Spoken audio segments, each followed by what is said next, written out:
नमस्कार प्यारे बच्चों, कैसे हो। उम्मीद है कि आप सब लोग स्वस्थ होंगे। अपना ख्याल रखिए, घर में ही रहिए, सुरक्षित रहिए। अपना और माता पिता का विशेष रूप से ध्यान रखिए।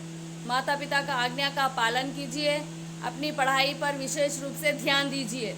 स्कूल की ओर से आपको टाइम टेबल भेजा जा रहा है, उसी के अनुसार अपनी दिनचर्या चलाइए और यही टाइम टेबल से आपकी पढ़ाई और पढ़ने लिखने ऑनलाइन क्लास अटेंड करने में आपको सहायता मिलेगी और पढ़ने में भी आप लोग इम्प्रूव होंगे। इस तरह से समय पर पौष्टिक और संतुलन भोजन खाइए और गरम गरम पदार्थ का ही सेवन कीजिए। और प्यारे बच्चों, मैं Naseem teacher Hindi saint Claret high school की ओर से आप सबका इस क्लास में स्वागत करती हूँ। बच्चों, हमने अब तक पार्ट ए हम होंगे कामयाब, पार्ट 2 राजा बदल गया, पार्ट 3 प्यारा गांव, पार्ट 4 कौन पार्ट कंप्लीट कर चुके हैं। और बच्चों, अब हम पार्ट 5 धरती की आंखें कहानी पढ़ने जा रहे हैं। इस कहानी पर ध्यान दीजिए, समझने का प्रयत्न कीजिए। बच्चों, छात्रों के लिए विशेष सूचना है। देखिए, पाठ के जो चित्र हैं उसको देखिए। चित्रों के आधार पर कल्पना कीजिए कि पाठ में क्या बताया गया होगा। पाठ पढ़ो, नए शब्द और वाक्य रेखांकित कीजिए। बच्चों, पाठ में नए शब्द आने पर नए शब्दों और वाक्यों के बारे में मित्रों से चर्चा कीजिए और नए शब्दों के अर्थ शब्दकोश में ढूंढिए। बच्चों, आज जो हम पाठ पढ़ने जा रहे हैं 5 और क्रम संख्या है, देखिए 22 है और पाठ का नाम है धरती की आंखें। देखो बच्चों, पाठ में चित्र दिया गया है। देखिए, पाठ का चित्र देखिए। आप चित्र को देखिए। देखिए चित्र में क्या क्या दिखाई दे रहा है। बच्चों, चित्र को ध्यान से देखिए। चित्र में आपको क्या क्या दिखाई दे रहा है उसके बारे में बताना है। चित्र में आपको रात का समय दिखाई दे रहा है और आसमान दिखाई दे रहा है और उसमें चांद और उसके अतराफ सितारे दिखाई दे रहे हैं। बच्चों, देखिए, दूसरा प्रश्न आपको इस बारे में चित्र से संबंधित प्रश्न पूछा जा रहा है। देखिए, टिमटिमाना, चमकना और जैसे शब्द का संबंध किससे है। टिमटिमाना मतलब क्या है, चमकना। शब्द किससे है, तो देखिए बच्चों, टिमटिमाना चमकना जैसे शब्द तारों से है। तारे टिमटिम कर चमकते हैं। देखिए बच्चों, तीसरा प्रश्न में इन्हें देखकर हम क्या सोचते होंगे। अभी ये जो चित्र आप देख रहे हैं ना, वो चित्र देखकर आप क्या सोच रहे होंगे। और इन्हें देखकर हम ये सोचते होंगे कि काश क्या है, आकाश में कैसे क्या है लटक रहे होंगे, ये दिन भर कहाँ रहते होंगे, चांद सितारे। इस तरह से ऐसे डाउट बच्चों आपको आते होंगे। देखिए बच्चों, आज जो हम पाठ पढ़ने जा रहे हैं उसको ध्यान से सुनिए। कहानी आप लोगों को बहुत पसंद है और इसको ध्यान से सुनिए। बच्चों, पेज नंबर 23 में है। देखिए, बहुत पुरानी बात है, पुराने ज़माने की बात है, पाताकालम का समय। और एक राजा था। हम एक राजा के बारे में पढ़ रहे हैं। वे नित्य सपने देखता था। नित्य मतलब रोज़ रात में जब सो जाता है तब सपने देखता था। किस तरह के सपने, डेवलपमेंट के सपने। मेरे जो एरिया है वो एरिया को मैं किस तरह से डेवलप करूं, इस तरह से वे सोचता। और क्या है, देखिए, उन्हें पूरा करने का प्रयास करता। वो जो सपने देखता है ना उसको मैं करूँगा इस तरह से समझ कर वे प्रयत्न करता। दरबार के गुणी और बुद्धिमान लोगों को सपने सुनाता। जब सुबह होती है ना तब वे दरबार में आता है, तब देखता है बहुत सारे दरबार में सैनिक लोग होते हैं, बुद्धिमान लोग, गुणी लोग, पंडित लोग, मंत्री लोग, सभी लोग होते हैं ना। उनसे वो सपने के बारे में बात करता है। अरे रात में मैंने ये सपने देखा है और ये सपने को हम किस तरह से करेंगे, इस तरह से वे उसको साकार करने का प्रयत्न करता है। उन्हें पूरा करने में उनकी सहायता लेता है। देखिए, एक आदमी से तो सफलता नहीं मिलती, वो सभी लोगों की सहायता से वो सपनों को पूरा करने लगता है। सपना पूरा होने के लिए अपने खजाने का मुंह खोल देता। खजाने का मुंह खोल देना मतलब क्या है, बहुत पैसा उसमें लगाना, बिजनेस में लगाना और डेवलपमेंट में लगाना। तो इस तरह से वो अपना बहुत पैसा खर्चा करता था। उन्हें पूरा करने में उन्हें सब और बहुत सारा उसके ख़जाने का मुंह खोल देता था। सफल होने पर उनको सम्मानित करता था। जो वो काम को किए हैं ना, काम को कंप्लीट करने के लिए तो वो जो सक्सेस हुए ना, ऐसे लोगों को वो क्या करता था, सम्मान करता था, बहुत पैसा देता था। असफल पर निराश नहीं होता। कभी कभी हम फेल भी हो जाते हैं, अनसक्सेस भी हो जाता है, तो इस तरह के कामों को वो निराश नहीं होता और बल्कि क्या करता है, उत्साह बढ़ाता है और थोड़ा हार्ड वर्क करना, इस तरह से लोगों को इंकरेज करता है। कमियों को पूरा करके दोबारा प्रयत्न करने को प्रेरित करता। फिर से ट्राई करेंगे, फिर से ट्राई करेंगे, आ पनी మొత్తం అయినంత వరకు కష్టపడేవారు అన్నట్టు। और राजा के व्यवहार से सभी लोग खुश थे, मंत्री लोग, गुणी लोग और प्रजा, सभी लोग खुश थे क्योंकि वो डेवलप कर रहा है ना, इसीलिए। और वे राजा के लिए सब कुछ करने को तैयार रहते। सभी लोग क्या है, राजा का हमेशा सहायता करते। हाँ चलो, राजा बोलेगा कि ये करेंगे, हाँ हम लोग ये करेंगे, और इस तरह से वे सभी की सहायता करता था। और क्या है, इसी तरह से वे राजा के लिए सब कुछ करने को तैयार रहते। इसी कारण राज्य दिन दूनी रात चौगनी उन्नति करते रहे। दिन दूनी रात चौगनी मतलब क्या है, बहुत ज़्यादा डेवलपमेंट होना। राज्य बहुत डेवलप हो गया, लेकिन राजा के नाव समुद्र में हज़ारों मील दूर जाते। राजा के नाव होते हैं ना, शिप बोट्स होते हैं ना, वो एक जगह से दूसरी जगह पर जाते हैं बिजनेस पर्पस के लिए। तो वहाँ पर उस समय हज़ारों मतलब थाउजेंड्स ऑफ किलोमीटर्स दूर पर वो पानी में जाते हैं, समुद्र में, और उसका यश फैलाते हैं। यश मतलब क्या, बहुत ज़्यादा फेमस हो जाना, यश फैलना। और नई बस्तियाँ बनाते हैं। नई बस्तियाँ बनाना मतलब क्या है, अलग अलग एरियाज़ को डेवलपमेंट करना, और क्या है, अलग अलग गाँवों को बढ़ाना, इनका पेंचाले, और व्यापार करते हैं, बिजनेस भी करते हैं। इस प्रकार उस राजा का राज्य दूर दूर तक फैल गया। इसीलिए वो राजा बहुत ज़्यादा फेमस हो गया। उसका बिजनेस भी दूर दूर तक చాలా పెద్ద ప్రకారంగా ఆయన बिजनेस स्टार्ट చేయడం। और क्या है, उसका राजा का राज्य दूर दूर तक फैलता गया। किंतु इसके साथ साथ राजा की कठिनाई भी बढ़ती है। देखो बच्चों, जहाँ पर सक्सेस होता है वहाँ पर फेल भी होता है। इस तरह से जब राजा को हर तरह से क्या है, कामयाबी मिलती गई, डेवलप होते गया, वहाँ पर उसको कठिनाइयाँ, मुश्किलात मतलब क्या है, कष्टाल गुड़ा एदुरो वस्तुन्नई। कभी कभी राजा नाव या फिर जहाज़ डूबा जाता या फिर हमले का शिकार हो जाता, तो उसे तुरंत सूचना नहीं मिल पाती। तो कभी कभी क्या होता है मालूम है बच्चों, कई दूर तक देखिए इस तरह से वे नाव डूब जाती थी।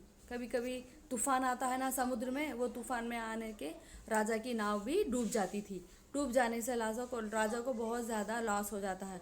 लेकिन कई दिनों तक राजा को नहीं मालूम होता है कि उसकी नाव डूब गई है, और वहाँ उसमें जितना भी था सामान वो सब ख़राब हो गया है, ख़त्म हो गया है, डूब गया है, और नाव में जितने लोग गए हैं वो सब लोग भी मर गए हैं। राजा को बहुत दिन के बाद उसकी सूचना मिलती है, तब नाव डूब जाता है, तो या फिर हमले का शिकार होते हैं।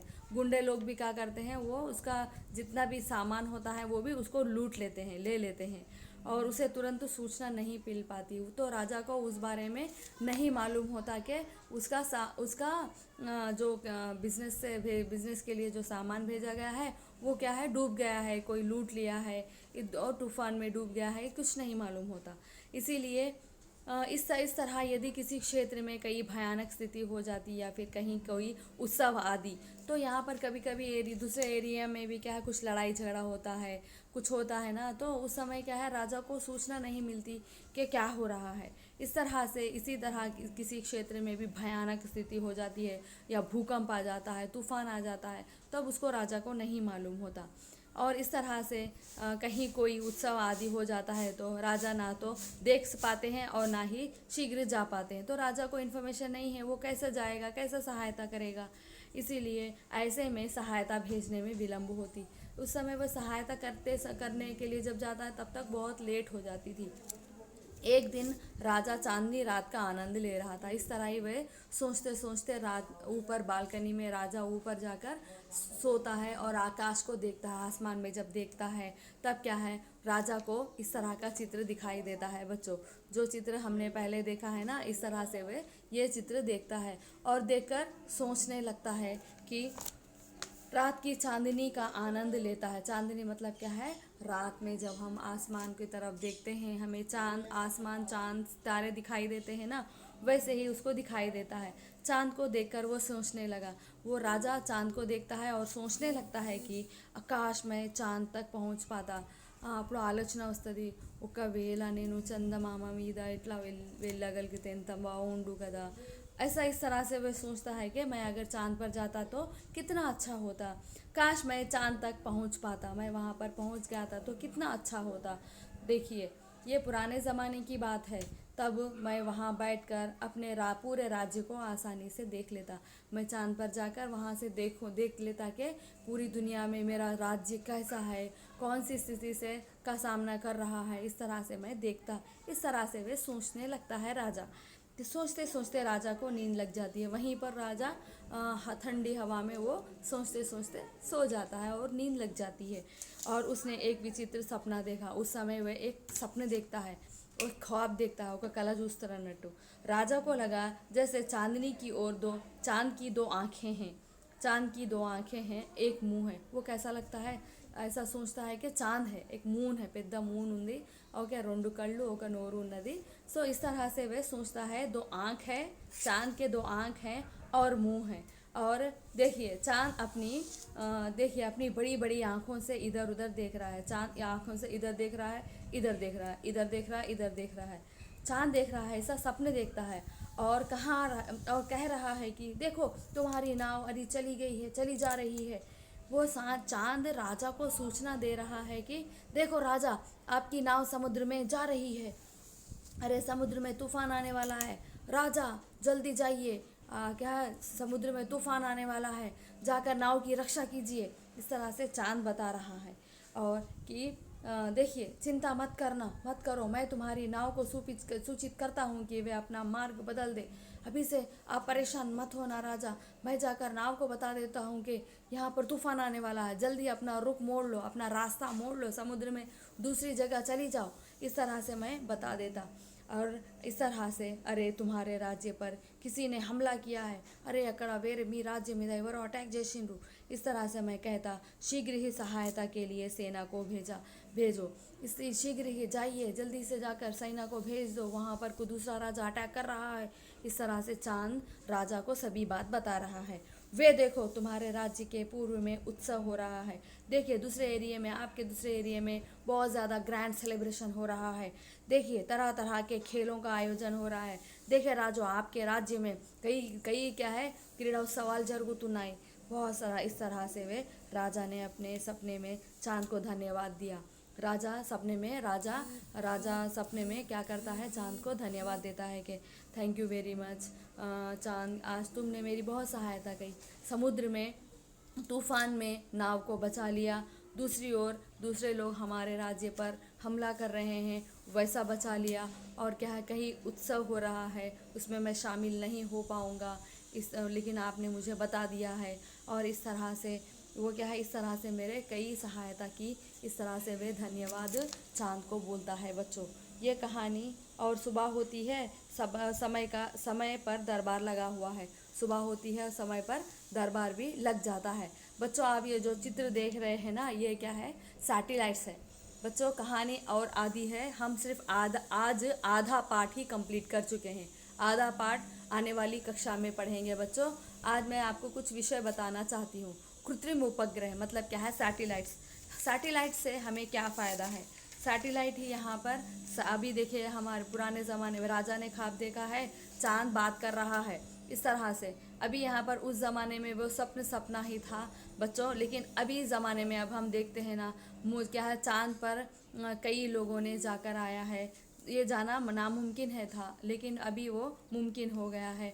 लेकिन देखिए वहाँ पर हमें सैटेलाइट से बहुत सहायता करते हैं। सैटेलाइट ही हमारी हर तरह की सहायता करते हैं। देखिए सैटेलाइट को क्या कहते हैं हम, कृत्रिम उपग्रह कहते हैं सैटेलाइट्स को। कृत्रिम उपग्रह धरती के चक्कर काटते हैं। हमारी पृथ्वी जो है ना, पृथ्वी के अतराफ क्या करते हैं, क्या है, చుట్టూ తిరుగుతూ ఉంటాయి अंट, और वे सब देख लेते हैं, और सब देखते हैं कि और समुद्र में तूफान आ रहा है, क्या देख रहे हैं। समुद्र में तूफान आया तो पहले ही हमको इन्फॉर्मेशन दे देते हैं कि तूफान आ रहा है। अभी रिसेंटली बारिश हुई थी ना, लगातार बारिश हुई, उसकी सूचना पहले ही हमें मिल गई है। ये सब उपग्रह या फिर सैटेलाइट के द्वारा होता है। देखिए, समुद्र में उठते हुए तूफान, धरती पर होने वाले तरह तरह के विस्फोट और यहाँ और वहाँ यहाँ चलने वाले भयानक युद्ध के बारे में भी हमें सैटेलाइट्स बता देते हैं। मौसम की जानकारी भी हमें सैटेलाइट बता देते हैं। और इस तरह से आने वाले ख़तरों को भी सावधानी हमें सैटेलाइट बता देते हैं। अंतरिक्ष या फिर क्या स्पेस पर, सौर मंडल पर ग्रहों के बारे में भी जानकारी देते हैं। पलक झपकते समय ही संदेशों को और चित्रों के टेलीफोन कार्यक्रमों को हज़ारों मील तक पहुंचाते हैं। ये सब सैटेलाइट करते हैं, कृत्रिम उपग्रह करते हैं। और आजकल वे हमारे लिए शिक्षक का कार्य करते हैं। अभी हमको आपको हम जब टीचिंग कर रहे हैं, ऑनलाइन क्लासेस ले रहे हैं, वीडियो क्लासेस ले रहे हैं, ये सब सैटेलाइट के द्वारा ही हो रहा है। वे सैकड़ों मील की ऊंचाई से भी चित्र खींचते हैं और शत्रु सैनिकों की तैयारी के बारे में भी हमें सूचना देते हैं। बच्चों देखिए, भारत के द्वारा कई सैटेलाइट्स स्पेस पर भेजे गए हैं, सौरमंडल पर भेजे गए हैं। उसमें से कुछ चित्र हम आपके सामने प्रस्तुत कर रहे हैं। देखिए बच्चों, देखिए सैटेलाइट है,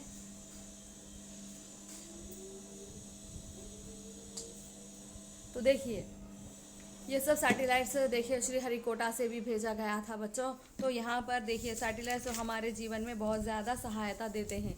इस तरह से बच्चों अभी हम आपको कुछ 5 प्रश्न देंगे असाइनमेंट में। ये 5 प्रश्न आप देखिए और उसको अपने क्लास वर्क में लिखिए, लिख कर फिर से पोस्ट कर दीजिए, नेवस्किप में पोस्ट कर दीजिए।